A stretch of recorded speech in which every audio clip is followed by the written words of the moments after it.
I'm always grateful to YouTubers who post hacks and tips on how to do things, so I went online to look for a helpful video for getting an airlock out of the system with this Ferguson F20 with its standard 4-cylinder C20 diesel engine, and I wasn't able to find anything on YouTube or anywhere else for that matter.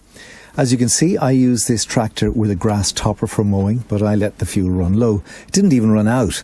I actually dipped the fuel tank. It burns about 5 litres an hour using the topper, and there was about 2 or 3 litres there, but that wasn't enough, and it drew air into the system. So when I couldn't find any help online, I went to a couple of guys who had previously owned one of these tractors to see if they could give me some advice. This is a 1953 version, and they each gave me different ways of doing it, but all basically saying what I need to do is prime the little hand pump and get down to the injectors. Makes sense as the tank is on top, but not all of these tractors have that little primer pump. So the first thing I did was turn off the fuel here at the tap below the tank, the fuel tap. On this version you don't have a little lever pump, but you do have this little button. It's a bit sticky on this machine, so I simply closed off the fuel at the tank tap, and then I opened the drain, which is down here, with a 10mm spanner. There's a curious mixture of both imperial and metric sizes on these nuts and bolts on the tractor. So this one opens like that, and you can see the fuel leaking out there now once I open the tank tap.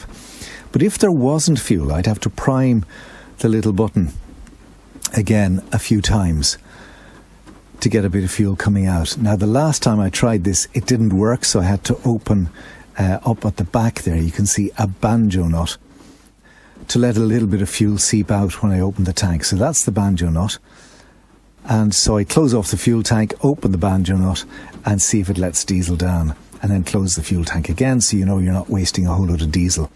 So you tighten that and then you open the drain and you should be getting fuel out of there.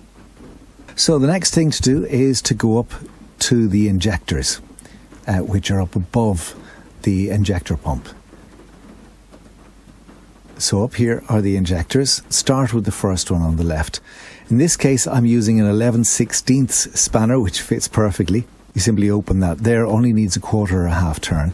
Open that and the tank tap and fuel should come out. If not, just crank the engine a couple of times or leave it a while and let gravity do the work.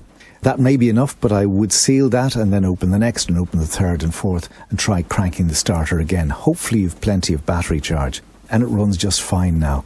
I only have to remember to make sure I don't let the fuel get below about 5 litres. As I didn't see a video on this on YouTube, I thought it was probably worth posting. Hopefully it is useful. At least I'll look at it if this happens to me again.